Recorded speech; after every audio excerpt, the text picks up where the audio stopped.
Hey, it's Hunt. You found Hunt on Saints. We're talking black and gold football. Do us a favor, hit the like button, share your comments below, and hit that subscription button so you can get all of our content. Enjoy. But every time they've gone up against, they've taken a step up in class against some of the better teams in the NFL. And I think it's fair to call the Rams one of the better teams in the NFL right now. They're playing very well. They got all their guys back. I think they'll be a problem for teams in the playoffs. So as soon as the Saints step up in class, they get absolutely outclassed. And that has been the case all season. And it's why they're in the position they're in right now, where they need a Hail Mary in order to even sniff the playoffs here. So you look at Dennis Allen, decides not to kick the field goal on that first drive, then decides to put the foot on the gas late and don't convert a fourth down right before the half, and the Rams go down and get points. What have you made of the decision making from Dennis Allen with some of the decisions he's made? I didn't really have a problem with it. The first field goal would have been like 54, 55 yards, which I think that's within Groupie's range when he's totally healthy. I'm not sure that's the case right now. I mean, he hasn't been on the injury report, but we've seen him kind of come up short on some kickoffs. He's been kind of dealing with that groin injury for the better part of the last month.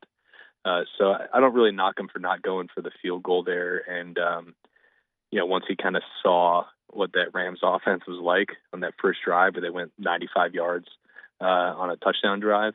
And I also don't blame him for being aggressive on fourth downs.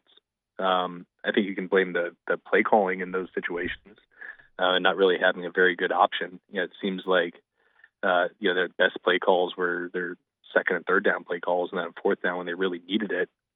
It was kind of like a non-starter on all those plays. But I don't fault him for being aggressive. I actually liked it because his defense had no shot at slowing down that Rams offense. And really the only way they were going to win that game is that they scored a bunch of points. Okay, you say, well, they had no shot of stopping that Rams offense. What does that tell you? I mean, I think it tells me they got a lot of issues to fix on this defensive side of the ball, and I don't know how they're going to fix it. I still think their secondary is really good. Obviously, they got last week, but that's really the first time this year that they've just really looked non-competitive in a game. I think pretty much every other game you put on, that secondary is all over people. So I don't really have too much of a problem with that side of things. But they had absolutely no pass rush again. Which was disappointing to see after they'd kind of come alive the previous 2 weeks. And the run defense is a huge problem. I mean, Kyron Williams went over, I think he had 100 yards for the first three quarters. And, that's just kind of been a problem throughout the season for the Saints. So, I think they've got a lot of work to do on that side of the ball from a personnel standpoint, which is not exactly where you want to be considering some of the money they have invested in guys over the next couple of years. You mentioned the Rams being one of the better teams in the NFL. I would agree with you there. Would you put Tampa in that class after the last month? I'm thinking back to what I said on your show a month ago, where I said Tampa was in a tier behind the Falcons and Saints, and I feel like an idiot for saying that now. I wouldn't put them in that upper crust tier, even though they have the same record as the Rams and the Seahawks, and they have a better record than the Packers and the Vikings. I just still think that they're a pretty flawed team who is able to turn it on sometimes. And they really turned it on against the Packers and the Jaguars. But when it comes down to it, I don't think I'm trusting Baker Mayfield in the playoffs, even with some really good weapons to throw to. I think their defense is kind of similar to the Saints, where they got some really nice players, but some of their better ones are getting up there in age. I still think whoever's coming out of the NFC South, I'm going to pick against them in the playoffs. But the Buccaneers have proved me wrong all season, so we'll see. We understand the storyline that always precedes this game with Mike Evans and Marshawn Lattimore. With no Lattimore in this game, how does that change the way the Bucs offense looks specifically against New Orleans? Yeah, I'm just really curious to see if the Saints are going to travel Adebo with Mike Evans. I think Adebo is pretty clearly their top cover guy. I think he's not as physical as Lattimore is, but when you look at who they got back there, I think he's their most physical guy. And I think he runs well. I think he plays well on those deep balls. So, I think that's what I'm really looking forward to, is seeing if they do that for the first time, because he's really just been a player who just plays aside. That being said, Mike Evans is having a really good year. And, this might be his chance to kind of, finally shake off his struggles against the Saints historically with Marshawn Lattimore not being on the field. I think he's got like his 8th straight 100 or 1,000-yard season. He's up near the NFL leading touchdown catches. He's really, really good, and he's stayed good into his 30s.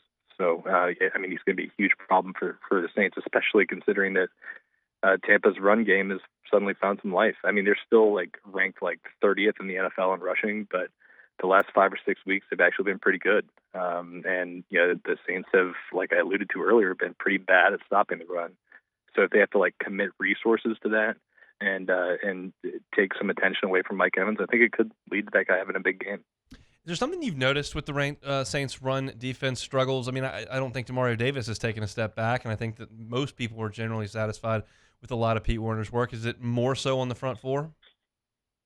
I would put a lot of it on the front four, but I'm going to disagree with you a little bit and say I think that while Demario is still a really good player, and he has some really good stuff that he does, I think that he has lost a step. I think he's been at his best this year when he's been going north and south, and diagnosing plays and getting there and using his head. But he's not the same sideline to sideline player that he was before.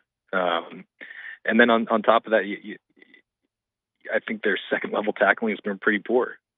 So you factor in the fact that they haven't gotten very much out of their defensive front at all, with a little bit worse play from Demario Davis, with guys like Alante Taylor and Tyrann Mathieu, who are very good players, but who are, I think have been a little over aggressive or had some problems with missed tackles this year. I think it's all kind of added up, and their 11 player unit as a run defense has just not been up to snuff. Talking with Luke Johnson, covers the Saints for The Advocate. Will be in Tampa for Saints and Bucs coming up on Sunday. Question on, I guess, big picture, what does a loss mean for the Saints? I think we know what a win means. It means, okay, might have something on the line here in week 18. What does a loss mean? Well, a loss means they're guaranteed to be out of the playoffs. A loss means they're guaranteed a losing season. And I think it brings a lot of, let's say, a lot of questions that deserve to be asked about the direction of the franchise, and about who's leading the franchise. Look, they put all their eggs in the basket in this thing 2 years in a row, more than 2 years in a row, right? But they've really leaned into the fact that they thought they were competitive. They thought they were, in a division they could easily win, and they added to it. And they did their usual thing where they committed resources to future years, and they kicked the can down the road. And I just don't know if that strategy still holds water.